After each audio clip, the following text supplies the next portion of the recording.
It's weird. You send all the money to the most corrupt country in Europe, and boy, oh boy, somehow it doesn't end up where you think it's going to end up. Who saw that coming? Except everybody. So they tweeted this out, right? And the tweet says, the new CBS Reports documentary, Arming Ukraine, explores why much of the billions of dollars of military aid that the United States is sending to Ukraine doesn't make it to the front lines. Like 30% of it reaches its final destination. And then, then they have a little teaser video. And here's what the teaser video was. Ready? In the past 2 months, we've moved weapons and equipment to Ukraine at record speed. Drones, grenade launchers, machine guns. We're seeing this incredible, historic flow of weapons coming into Ukraine. Do we have any sense as to where they're going? We don't know.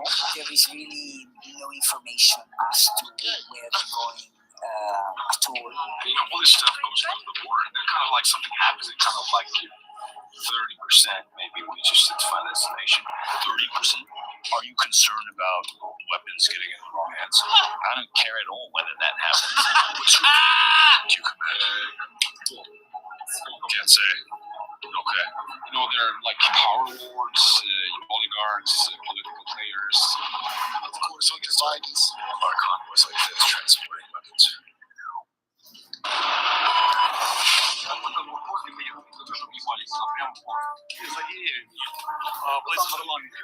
Europeans had come to believe that that project of integration had effectively meant the banishment of force. All of a sudden, not far from the borders of the EU, was the most significant war since World War II.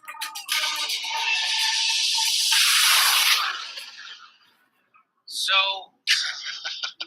I love that blonde guy when he says, I don't care if that happens.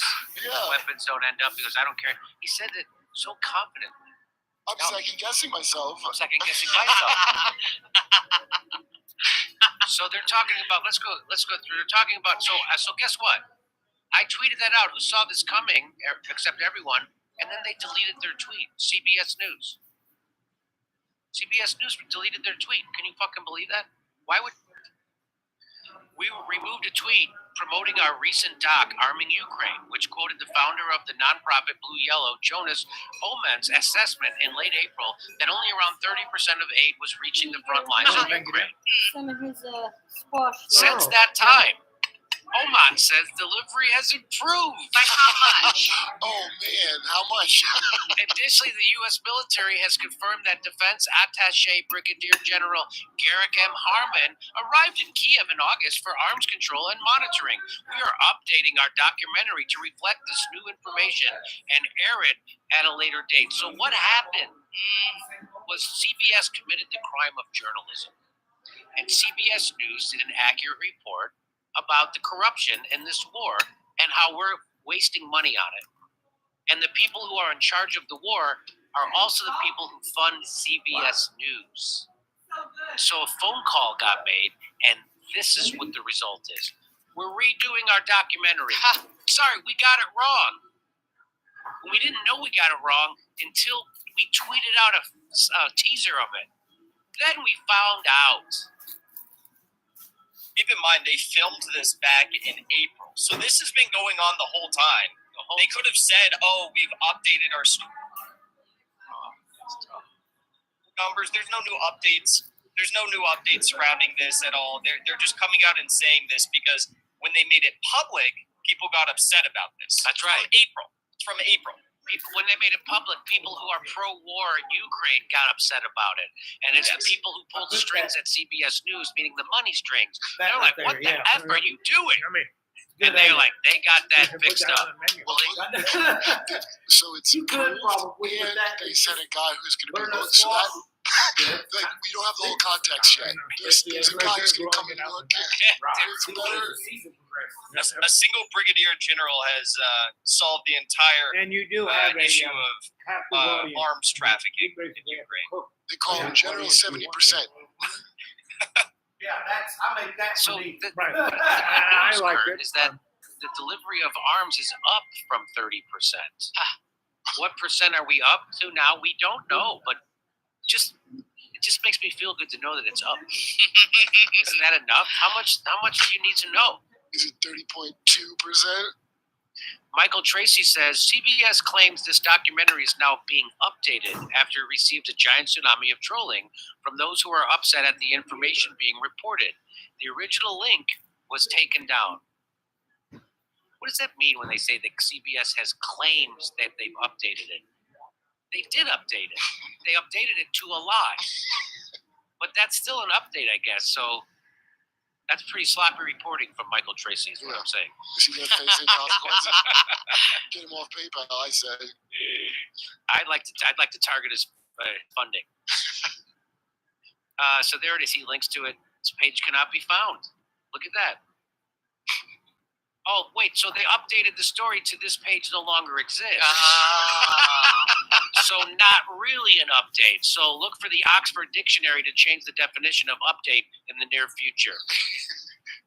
Did you know And my update? apologies to Michael Tracy. Yeah. Did you know update and redacted basically are the same thing? Did you know?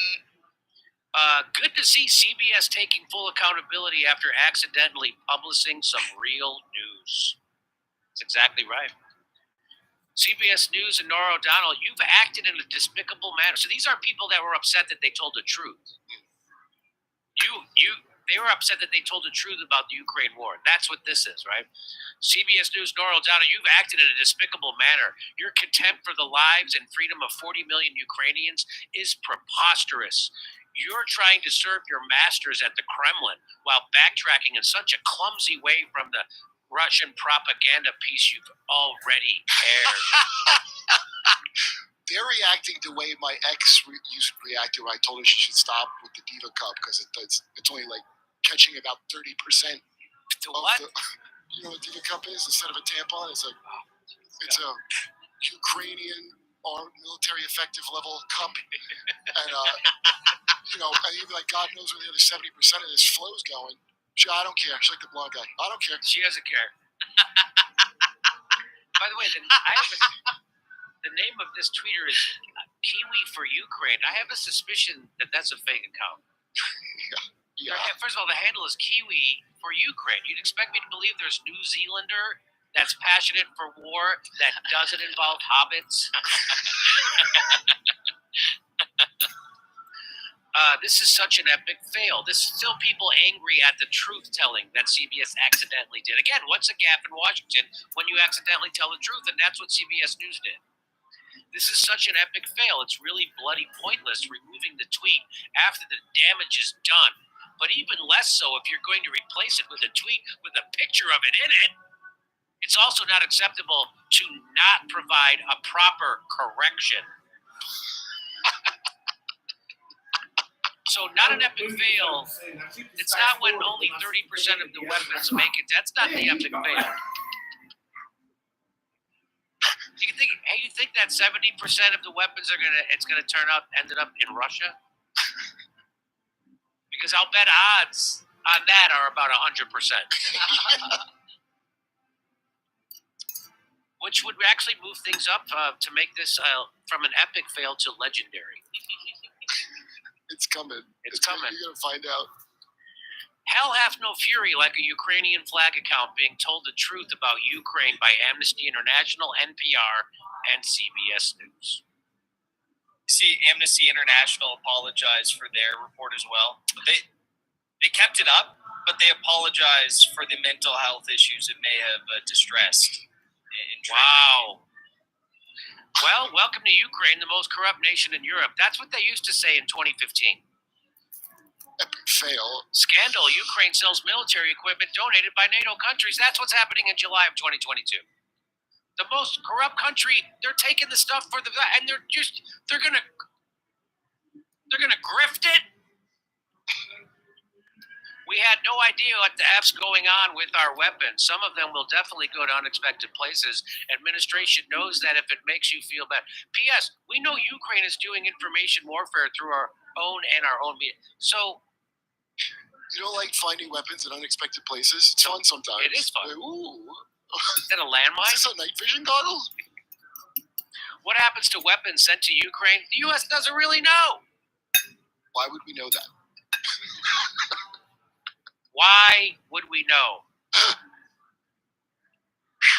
But I know those weapons are doing a great job. I know I'm proud of the Made in America stamped on each and every single one of them. And whoever came up with that Kiwi for Ukraine idea should be promoted. Yeah. I mean, no one is ever going to see through that. Hey, we're doing live stand-up comedy coming to your town: Indianapolis, Louisville, Cincinnati, Tulsa, Oklahoma City, Detroit, Rochester. Go to jimmydorecomedy.com for a link for all the tickets for all our dates. See you in Denver, too.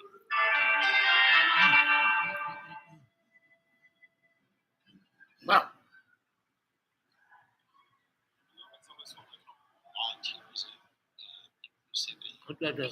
Okay. And showing empathy, compassion, and ensuring diversity. Women to look up to. That mentorship has been huge. There's something new every day. You know, when I talk about having a good match, I never thought 3 years ago that it would come to this. I'm not worried about anything. I'm just gonna be Dana. I just like to embrace it. Definitely say that it feels seen. Not only because of the work, but because of the people. It's just completely different than I was 2 years ago. I've opened up and learned. Ba.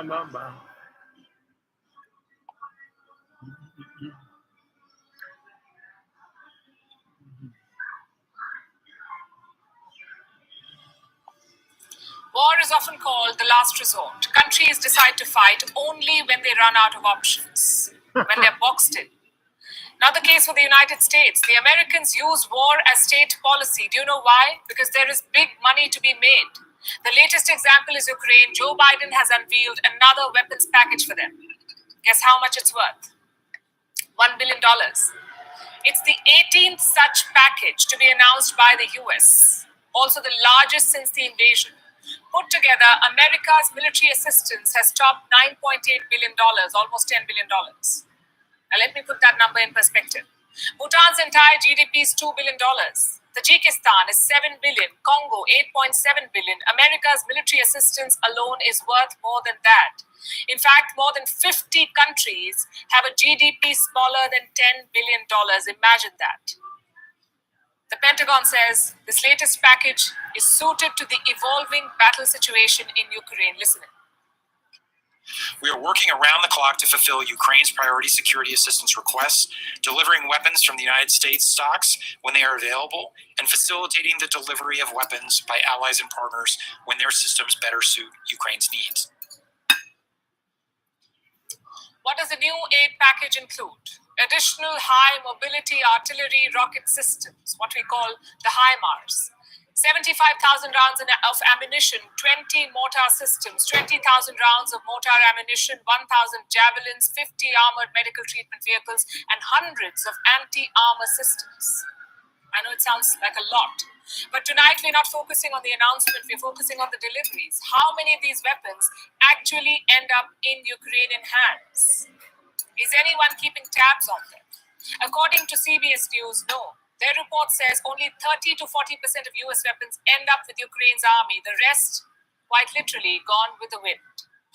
Let me explain how this works. Ukraine ranks 122nd out of 180 countries on corruption indices. It is the second most corrupt country in Europe, second only to Russia.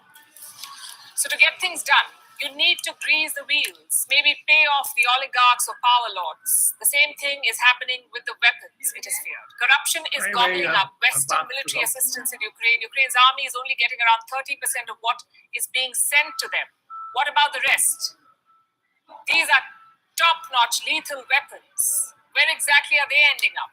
European officials say some weapons landed with organized crime groups. Russia believes they could end up in West Asia. Neither scenario bodes well for the world. Which brings us to another question. Where is the oversight? Apparently there isn't any. Listen to what an Amnesty official told CBS News. What is really worrying is that some countries that are sending weapons do not seem to think that it is their responsibility to put in place a very robust oversight mechanism. Ukraine says they're tracking all the weapons, but to be honest, that's very unlikely. Dozens of shipments are arriving on a regular basis. To track them while fighting a war is not easy. The better option is for the West to track the shipments, make sure they end up in the right places. After 5 months of war, they're finally doing it, it seems. A US defense attaché landed in Kiev earlier this month. His job is to monitor and control arms. And reports say this is helping, that more than 30% of the weapons are now reaching Ukrainians. But should that be good enough? After all, this is not weather forecast. Nothing less than 100% should be acceptable. We've seen what happens when America pumps weapons into foreign wars. They did that in Iraq in the 2000s. Years later, the Islamic State was using those weapons. Same in Afghanistan. The Taliban are now flying American helicopters. They're using American guns. Ukraine could be next in line. Former Soviet states are hotbeds of illegal arms trade. And yes, for once, the Hollywood stereotype is true. If these weapons escape Ukraine, they could end up in that market. Terrorists could buy them. Separatists could buy them. So why isn't the US more proactive about tracking them? Like I said at the start, because there's money to be made here. America's military-industrial complex is making billions off this war. Look at Lockheed Martin. Their shares are up 7.4% in the last 6 months. Another example is Northrop Grumman. Their shares are up 22%. General Dynamics, up 4.8%. Now compare this to how US markets have fared in this period. Dow Jones is down 8% in the same period. NASDAQ is down 12%. We're talking about a global recession by the end of this year, but clearly the weapons industry is not affected. Strange, isn't it? The US talks about withdrawing from battlefields, about reducing their military footprint, yet they're funneling weapons to the same regions. Do you know why? Because US politicians benefit from the system. In the last 2 decades, defense companies spent $285 million in campaign contributions in the US. $2.5 billion in lobbying. They also hired 200 ex-government officials to do all the dirty work. We're talking about a well-oiled machinery here, a system that makes America richer with every war. Now, with Russia stuck in Ukraine, there's an added advantage. You see, Russia is the second largest arms supplier in the world. If they cannot sell weapons, it leaves a gap in the market, and the US could fill that gap. But if they don't, China will. Experts believe China could dominate the value arms market. What are value arms? Sort of like more affordable alternatives. You see, the likes of the US and France sell high-end stuff, and not every country can afford that, especially buyers in Africa and Southeast Asia. So those countries often bought from Russia. If China can somehow take over that market, they could make millions. In fact, they're well placed to do that. China is among the top vendors to major Russian clients like Myanmar, Bangladesh, Nigeria, Uganda. So all they have to do is slide into the gap left by Russia. This would be even more dangerous than America's military-industrial complex. In the US, money dictates policy. In China, it's the opposite. Arms trade is an extension of Chinese state policy. Their primary goal is to gain strategic influence, making money secondary. And all of this makes you wonder, where can countries buy weapons from? Well, there you go. Good morning, good evening, good afternoon, and welcome to Dreamy Dreamland with Sensei Alba. I am your sensei. And we're 18 minutes and 18 seconds into the show. I just gave you a little Jimmy Dore and Gravitas talking about where all the weapons are going that we're sending to, we said $10 billion worth of weapons. Just weapons, nothing else, just $10 billion worth of weapons. And only 30% is going out into the field against Russians. One of my mentors, Adam Perk, he got into World War II as about 18 years old, and he couldn't get into the Army, so he got into the Merchant Marines, and then that was before the war really broke out. And then we were attacked in Hawaii, which was basically,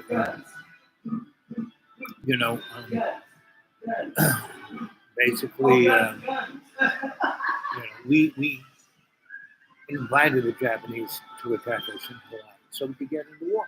We wanted a reason, just like we did in the Spanish American. We put a warship into Cuba, and started bullying the Spanish. And they said, "Listen, we don't want a war." The Spanish had wooden boats. We had this big metal boat, but it was one of our oldest ones, the Maine, and we blew it up from the inside. Made sure a few hundred sailors died, and blamed Spain, and we didn't do anything wrong. It was aggression, and we took over the Pacific. We took all of, from the Philippines, all the islands, everything that Spain had, we took. It was our manifest destiny, right? So, and that's what we're experiencing again. It's manifest destiny. And to think that your politicians are going to take care of this, no, they're already bought out. The only person who's going to be able to take care of it is you and me. We have to be our best, and we don't, need to, go there and take over Congress. No, but in your everyday and every way, everything you do to serve, love's co-creation. See it clearly. And I'm here in Thailand, and I was talking to the family who cooked my meals here, and I was showing them all the interesting events in my life, just in this one book, and I have 100 of these photo books. You can have a life like that too. You don't have to complain, just do. Don't try, do. Whatever you do your best, and it will turn out to be the best thing you ever did. Think about the other person. Don't always just think about yourself. Think about the we and me, right? Be there for the other guy. So, what can I say? But here it is, 22 minutes and 22 seconds. And it's about 3 o'clock. And I spent the afternoon here in Little Thailand. And I'm watching all of Olivia Newton-John's shows. And so, what do you say?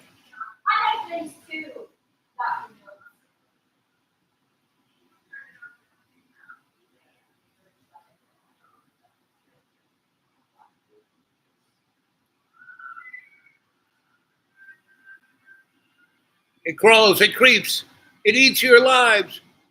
Run, don't walk. Oh my God, it's JR.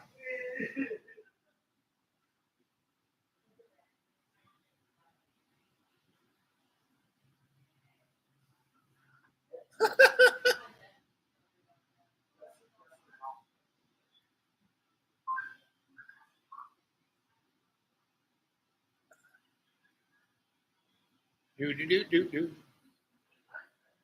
That's what JR. He reminds me of Dustin Hoffman when he played Hook in Peter Pan. Yes, that's our boy. You know what I mean? He looks. That's what JR reminds me of. Yep. It's amazing how he looks like Bill Clinton in that picture. Yeah, I know. Crazy, huh? Nice Jewish Bill Clinton. Mm-hmm. Did I ever tell you my Hillary Clinton story? The one that you ran away from? Yeah. Oh, goodness. And that's virtually all the politicians we have. Are that corrupt, that tainted, that stinky, just unbelievable. And we let it go down. Anyway, what else is there to say?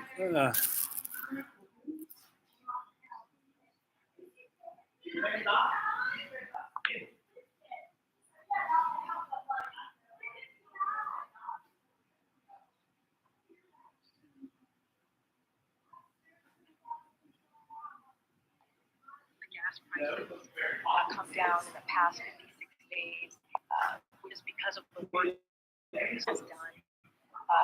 We hope to see that is reflected in CPI, so we will see what that looks like tomorrow. As it relates to inflation as a whole, what I can speak to is the work that we have been doing and what we have, the plan that we have put forth. This is a live from the White House Has their news conference. to make sure that they can do the work that they're doing and they have the strongest monetary policy to work on those things. And it matters that the Inflation Reduction Act is going to looks like it's going to pass. It matters because Going to reduce inflation. Oh yes. both on the right and both on the D side, Republican and Democrats who have said it is going to help. Wow, haha, I want that treasure. How can I get it? Let me get some water, and now lava. Oh no, the treasure's gone. Try again. Ah no, let me think. Let me get rid of the lava first. Gotcha. Let's move on. Oh no, I did it wrong. Download and solve the puzzles now. New developments this midday in that unprecedented FBI raid of former President Donald Trump's main home in Florida. ABC News has learned that this isn't the first time federal agents visited that estate. ABC's Faith Abube has the latest. An extraordinary and unprecedented scene at former President Donald Trump's Mar-a-Lago property in Florida. FBI agents Monday executing a court-authorized warrant at the former president's private residence. Trump and his family were not at the home during the raid. His son, Eric Trump, on Fox News. 30 FBI agents, actually more than that, descend on Mar-a-Lago, give absolutely, no notice, go through the gate, start ransacking an office. Trump himself seen in New York ignoring shouted questions, but confirming the raid in a statement saying his property was under siege and that the agents even broke into his safe. Sources tell ABC News the raid is part of the investigation into allegations Trump improperly removed presidential documents, including classified material from the White House when he left office, a possible violation of federal laws. The National Archives referred the case to the Justice Department after retrieving 15 boxes of material from the Mar-a-Lago residence in January, some of the documents allegedly torn up. Trump and his top Republican allies, furious about the FBI raid, without evidence, accusing the DOJ of being weaponized, even though Trump appointed the current FBI director. That is to try to politically harm.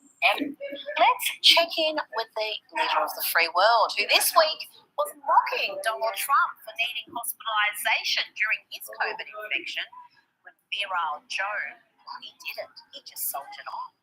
It's the bottom line. My predecessor got COVID. He had to get helicoptered to Walter Reed Medical Center. He was severely ill. Thankfully, he recovered. When I got COVID, I worked from upstairs in the White House, and the office is upstairs. Well, as you may have heard this morning, Joe Biden has again tested positive for COVID, and he will undergo another full isolation period. So much for that hubris. When the president isn't implementing disastrous policies that see the country plunge into recession, he's doing weird stuff like sniffing people, falling off stationary bikes, falling upstairs, rambling incoherently, and generally being a clown ripe for mocking. Enter comic Kyle Dunnigan. Hi, my name is what? My name is Rocky Goggins. Want to see me close both my eyelids? I get real close. I'm quicker than most. Let me be clear. I ain't afraid of no ghosts. I take my talking show drugs. You give super long hugs.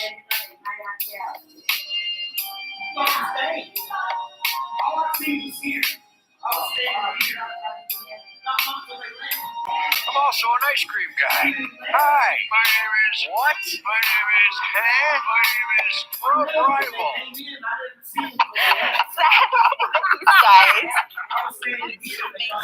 Yeah, my name is. Anyway,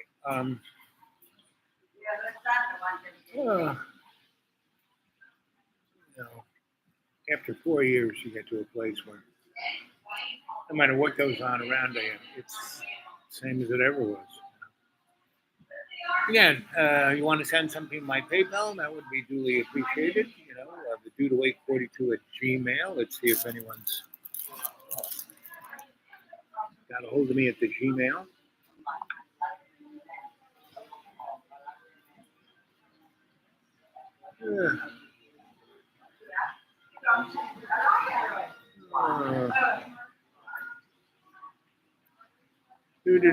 Do.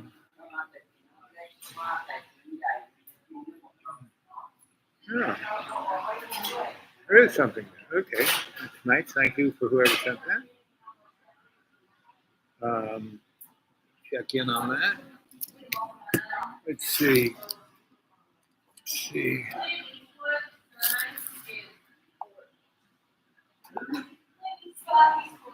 Oh, Scotty's food.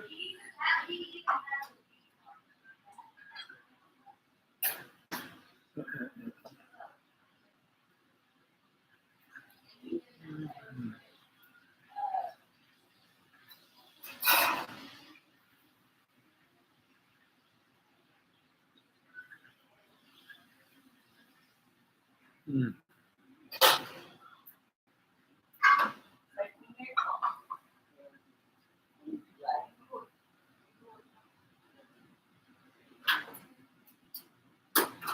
Mm-hmm.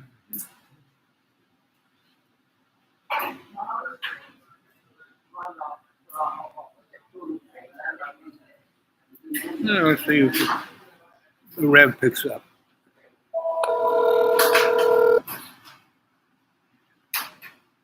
My name is. Your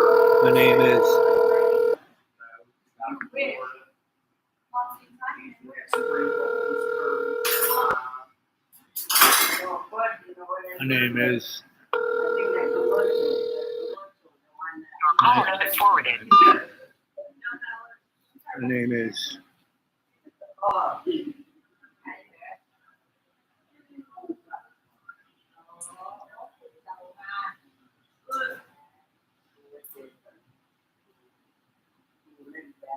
My name is.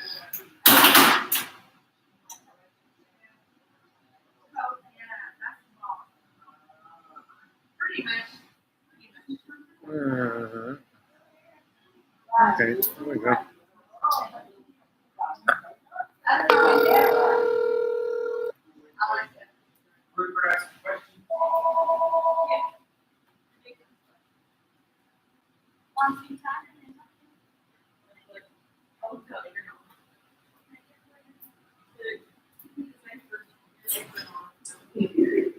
Hey, honey bun. I didn't have any money to put on my phone. I'm just got a few pennies, so I re-energized this phone number. So just giving me a call. I'm doing a live show. How you doing?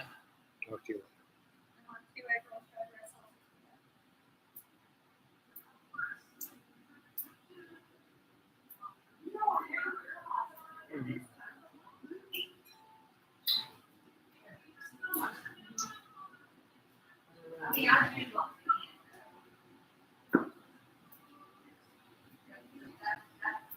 My name is. My name is.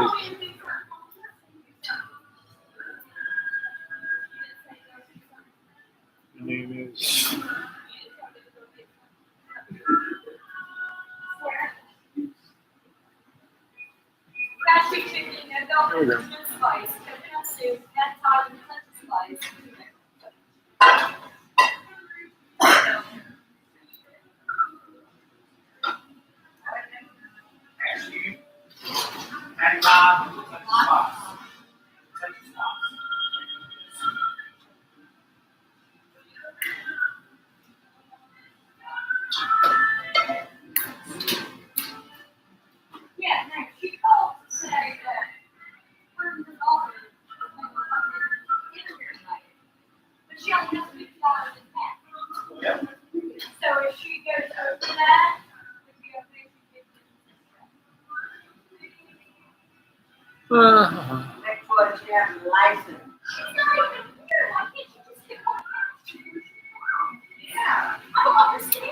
Hey, sweetie, it's me, and I'm in any cash to put in the phone.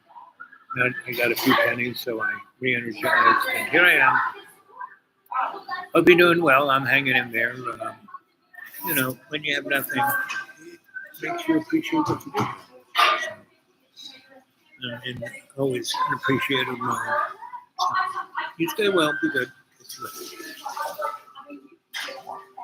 And I guess that's the message for today. You know, when you don't have anything, you can be appreciative of what you don't have or what you do.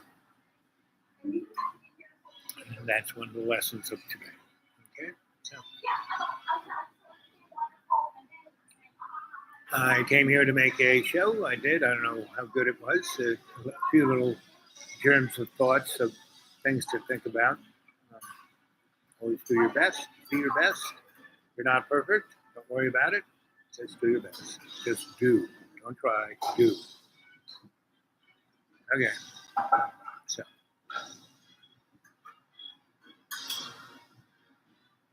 What can I say? End stream. Yes, that's what I'll do.